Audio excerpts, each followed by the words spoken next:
The den. It was ferociously hot, and he was still alive.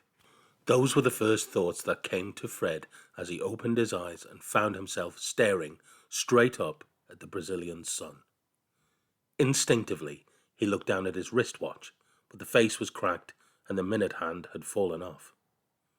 The two girls were asleep next to him. Both of them were covered in blood and scabs, but they were breathing easily. Con had her thumb in her mouth. There was a host of dragonflies in luminous blues and reds dancing around them. He thought they might be attracted to the blood. But there was no sign of the little boy. Max was missing. "Max?" Fred whispered, jumping to his feet. There was no answer, no movement except for the burr of dragonfly wings. Fred's heart started to pound. "Max?" he called louder. Leela stirred in her sleep.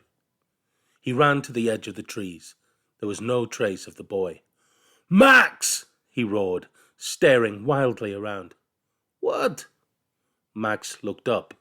He was lying on his stomach behind some fern-like plant next to the vile-smelling puddle, splashing his fingers in the water. "Max!" Fred ran over to him, wincing as one of his ribs protested sharply. "You haven't been drinking this water, have you?" Max stared up at Fred as he approached, then screwed his eyes shut and let out a scream that shook the baby flesh in his cheeks. Across the clearing, Leela gave a yell as she startled awake. "That's not very flattering," said Fred to Max, but it was possible, he reckoned, that covered in blood and soot and with less eyebrow than usual, he didn't look very reassuring.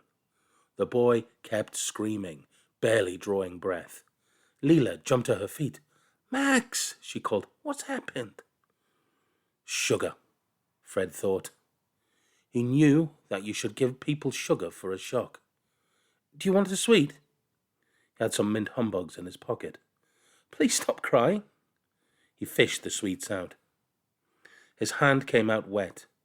There was a cut on his thigh and half-dry blood in his pocket, and the mint had spent the night marinating in it. He grimaced and put one in his mouth. The taste hadn't been improved, but the sugar gave his blood a twitch. "Do you want one of these?" Fred spat on a corner of his shirt and polished one clean. "It's a mint." "No, I hate mint," said Max.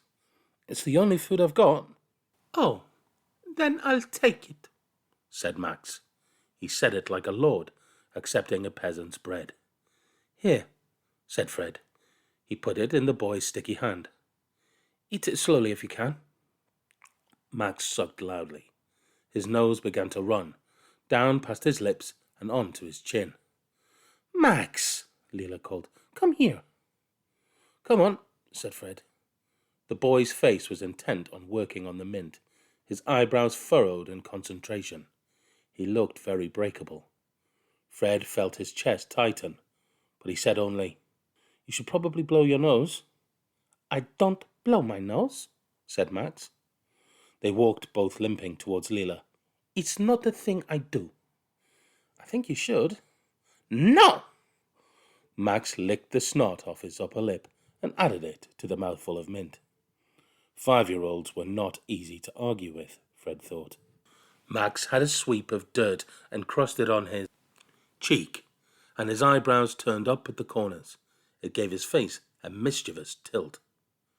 Fred hooked his finger into Max's shirt collar to steer him from thorns and what looked like rabbit droppings.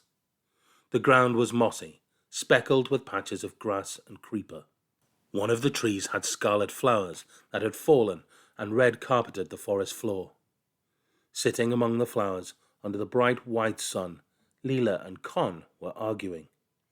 "You, boy, what's your name?" "Fred," called Con. "Come and tell this girl she's completely wrong." "She thinks," began Leela, flushing. "Obviously, I think we should go back and wait near the plane," said Con, "in case they see it from the air, so they can rescue us." "It makes more sense to stay here," said Leela. She pulled her knees up to her chin. "We just get lost trying to find our way back, and I don't think anyone will see the plane. They don't know where we crashed. You'll have to search the entire jungle. We're on our own. She fixed her eyes on the dandelion-like plant, fierce and unblinking. We'll have to find a way to get to Manaus ourselves. Fred looked at the girl properly.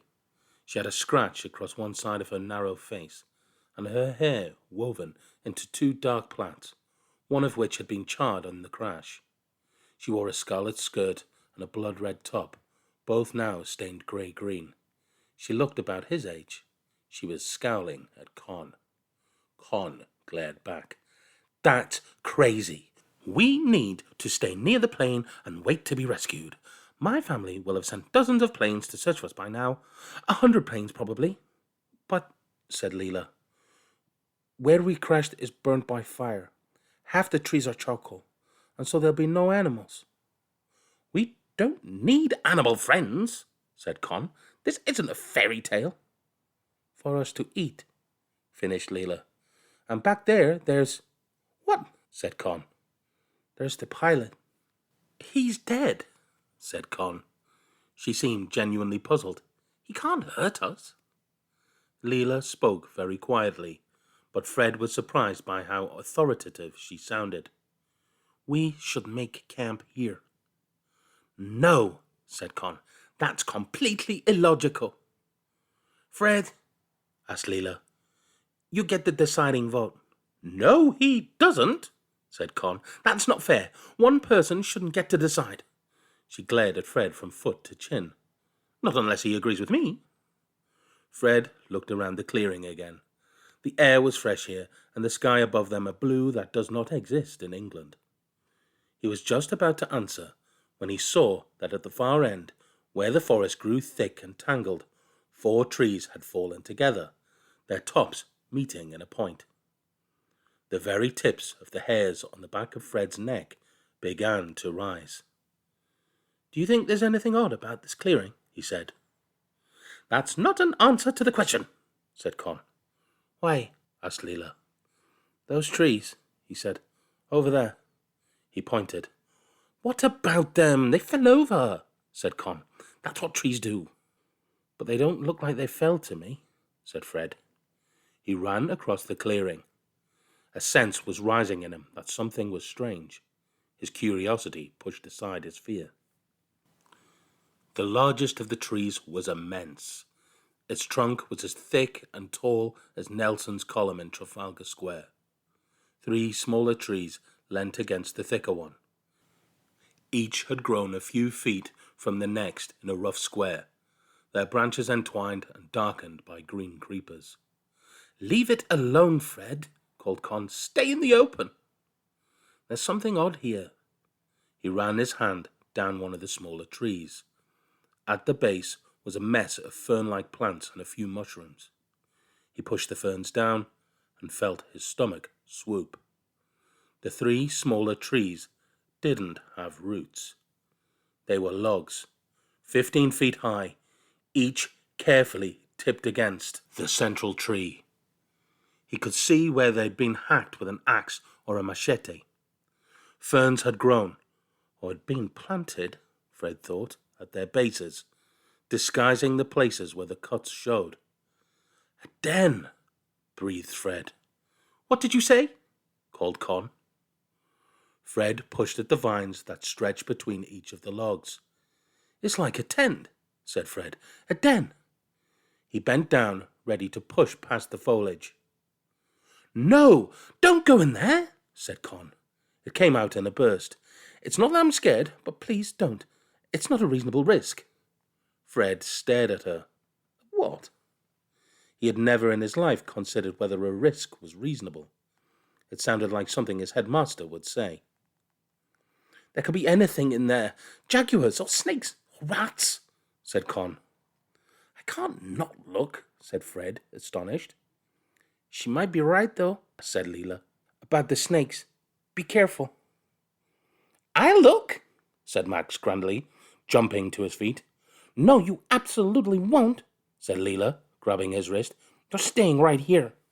Fred pushed aside the vines hanging down between the logs. Ah! He winced.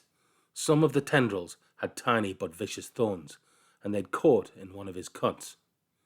He brushed away another handful of vines and froze. His heart, which hadn't stopped double beating since the crash, quickened to triple speed. The trees met to make a tent, high enough for a man to kneel in, or for someone Max's height to stand. The air smelled deep green. There was a spider web in one corner, and below it a pile of banana leaves, stacked a dozen leaves thick in the shape of a sleeping mat. They had been almost entirely devoured by ants. Fred looked up and felt his eyes stretch wide. "Come and look at this," he called. The space between the 4 tree trunks had once been covered in a roof of plaited palm leaves. He reached up and touched them. The palms were riddled with holes, half rotted, and the light shone through, but he could see how intricately they had been woven. He crawled further in, slowly, looking for snakes in the green light. The ground squelched under his hands. In the far corner of the den was a hollow gourd, rotten with mildew. Fred touched it gingerly. It was mulchy. He turned it upside down, wrinkling his nose at the smell. A cascade of flints spilt out. Half of them had been chipped into the shape of arrowheads. Others were square and squat, large as a fist. "You two!" He crawled backwards and stuck his head through the vines. "Come in quick! You have to see this! Someone was here!" "You're crazy," spat Con. "If someone was here, they wouldn't want us trespassing. I've had enough of this." She turned and began to march back into the trees. "Wait, Con! We shouldn't split up," called Fred. Infuriated, he scrambled out of the den and ran after her. "Whose house is it?" She turned to face him. Fred was startled. There were tears in her eyes. "You don't know, do you?" "Of course I don't," said Fred. "But I just think—" "What if they came back? I read about it in—" Con hesitated, casting around for an idea. "Goldilocks! I know how it ends. I'm not getting eaten." "I'm pretty sure this place wasn't built by bears," said Fred. "It could be cannibals." "Cannibals are mostly a myth," said Leela. "Says who?" "Everyone. Scientists. Our mama and papa." "How do they know?"